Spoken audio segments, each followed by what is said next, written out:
I hope everyone out there in my audience is having a wonderful weekend. I'm not going to take up a whole lot of your time today, but I just wanted to give everyone the heads up. As promised yesterday, there is a brand new psychological operations video up over at the Florida Maquis Patreon channel. It's only $1, not per video, per month over there to get access to all 280 something videos that have been put up over the last 5 to 6 years.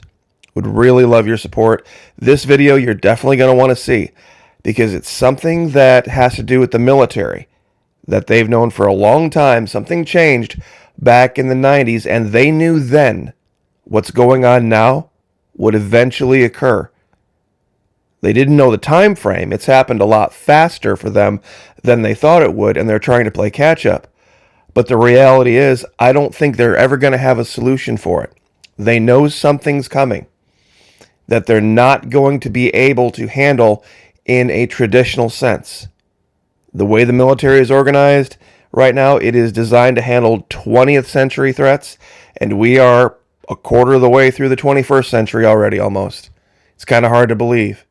If you'd like to join us over at the Patreon channel, $1 per month at the base level. Fully refundable, first 90 days, no questions asked. The vast majority of the videos over there are available at the $1 level. There's a handful for the folks that have asked me, Florida Maquis, can we contribute more? Can you make a button that is $5? I said, sure, no problem. So many people took advantage of it. I thought, well, I probably should do some content for them too. So there's a half a dozen of those videos as well if you'd like to go to the $5 a month level. Not required in the least, but would definitely appreciate your support over there. It would make a huge difference in my life. For those of you that have already done it, God bless you. Thank you so much.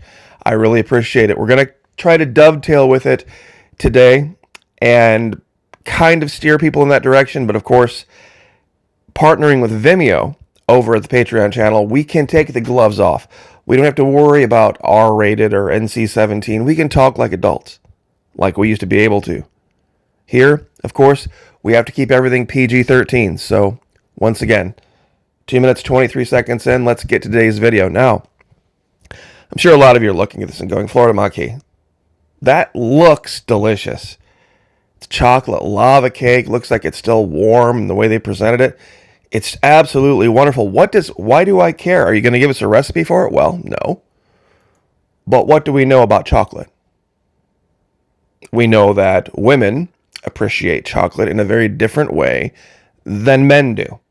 This is established fact. And it just is what it is. In fact, there's a very infamous scene from Star Trek. You sci-fi geeks out there, I should say we, would remember this scene with Deanna Troi and her former lover, William Riker. And she's sitting there and she's got this giant chocolate sundae.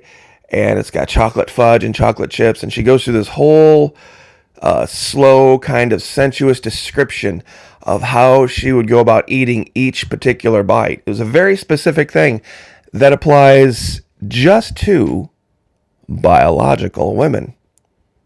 They have an appreciation for chocolate that, I'm not saying men don't like chocolate, but it's just not the same thing. It never has been.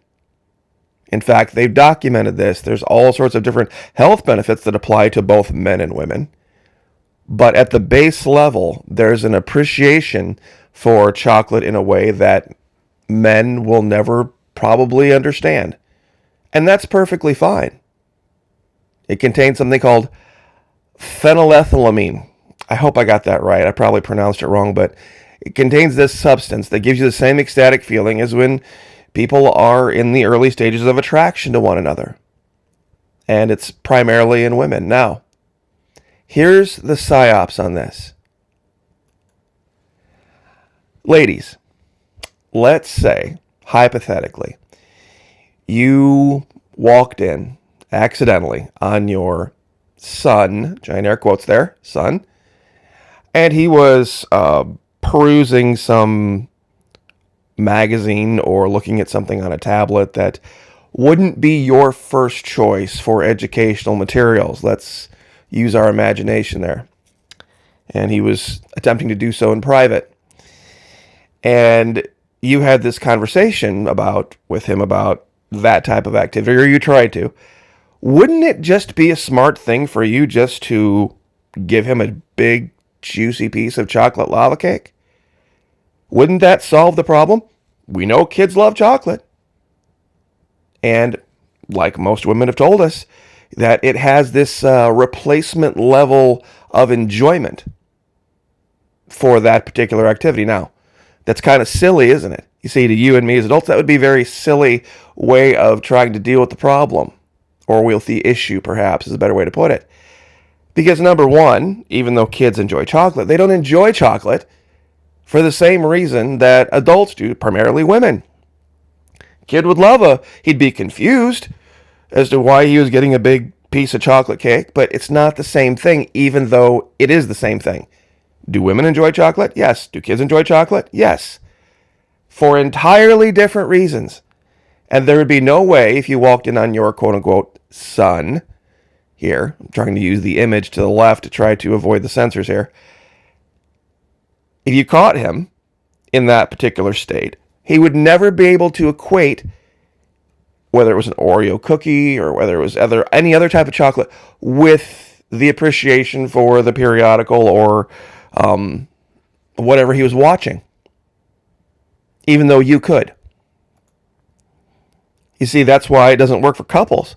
It's like, well, you know what? Instead of this, we don't want to end up with an unwanted pregnancy. Why don't we just each have a chocolate milkshake and go to bed? It doesn't work, does it?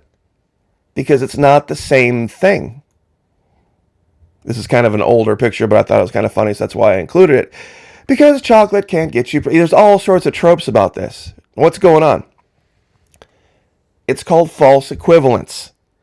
Even though two things are very close together and have some common characteristics, they're not the same and never can be. An argument or claim in which two completely what you would believe to be opposing arguments appear to be logically equivalent when in fact they are not. The confusion is often due to one shared characteristic between two or more items of comparison in the argument that is way off in the order of magnitude, oversimplified, or just that important additional factors have been ignored. You see, this is something that happens so often, it's almost impossible to point out all of the similarities, all of the different ways that people are getting steered in the wrong direction on this. And when we look at what's going on with all of the readings and libraries and all the shows and Bud Light and all that kind of stuff, it's all based in psyops. It's all based in false equivalence. See, apples and tomatoes look very much alike. They're both red. They both have green stems. They're both, generally speaking, good for you. Neither one is a meat. They both, grow in the wild. But here's a crazy thing about this. If I have any French speakers out there, the French word for apple is pomme. Now, when you add in the two words de terre after it, look what it becomes. Potato. Now, apples and potatoes are entirely different things. Entirely different things. It gets even better. Pine cone. Same word, P-O-M-M-E. Pine cone. And I've never heard of this. What is this? Oh, this would be a different spelling.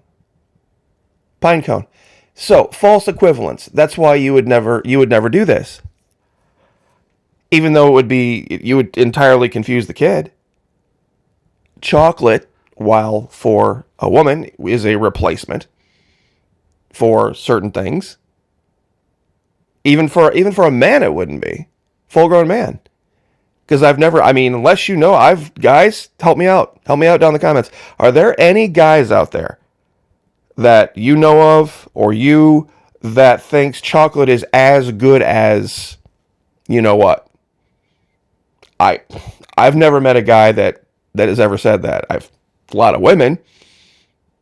It's a delineator for sure between biological men and biological women, is this level of appreciation for chocolate as a replacement for certain things, certain activities, or certain feelings derived from certain activities. But it would never be a substitute, a way to say, hey, if you want to read this book or you feel like you want to watch this, just go get yourself something chocolatey and the whole feeling will go away or it'll replace it. You just couldn't tell that to a kid. You couldn't. They'd never be able to comprehend it. Why? Because it's just not in their brain to do. Even though you could quote all the studies, antioxidants in dark chocolate boost reaction time in just hours, lower blood pressure, dark chocolate ears report being happier and less depressed in psychological tests. High cocoa chocolate acts as a stimulant, which has been found to make people more alert and attentive. All these different things. You see, AI would look at this. Artificial intelligence would look at this and say, well, I suppose it's a viable alternative, but anybody who's ever had any experience in real life knows it isn't. It's just one of these kind of quirky things that even though it should be the case, it isn't. And I think it's a great example to illustrate something that defeats this common narrative of gender being some social construct. It absolutely is not. Even if you take away all of the physical, social aspects of it, explain this. Explain this.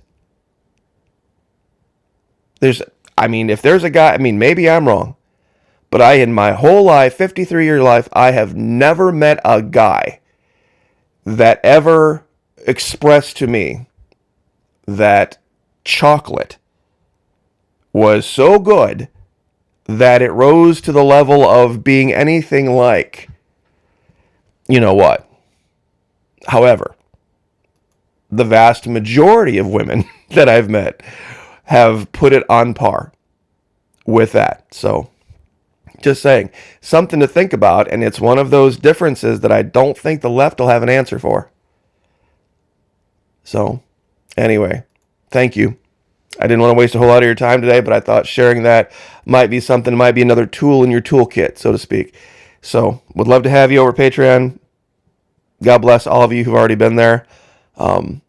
It is making a difference. It's starting to tip the needle a little bit. And hopefully at some point in the future, we will never have to worry about what's going on at YouTube again, because I would like to at some point migrate completely. But we're quite a ways away from that. So $1 a month. That's it. God bless. Like, share, subscribe. We'll see you guys next time.